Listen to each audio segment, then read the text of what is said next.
Izzy, I want to ask you a question now that we're Yes. talking about like someone like Lady Gaga or yourself, right? You're in the public eye. You've got you almost have a double whammy on you, right? You're still extremely young. Mhm. You're in the public eye. You have to be on social media.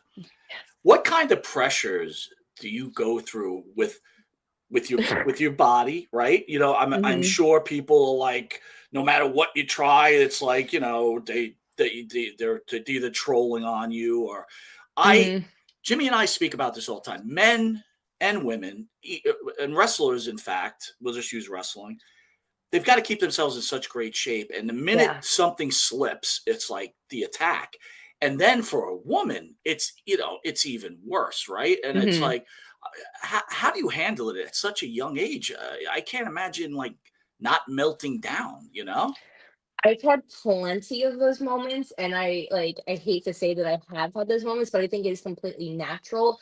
Um, Being somebody like, I honestly think one of the worst mistakes I've ever made in this industry is growing up in it publicly, I should add, because it really was never easy at all. I think the biggest thing that I faced was, like, the double standard when it came to certain things. So I had my first match when I was 10 years old, and a lot of people were not happy about that just because I was 10 at the time and I was way too young. Um, but then I would see like younger boys like have matches in like Mexico or like even in the States, and it would be like, oh my God, this is so awesome. And I was like, wait, I'm really confused. This just doesn't make any sense to me because like when I do it, it's like get this kid out of wrestling, but when everybody else does it, it's like, oh my God, like this is so cool.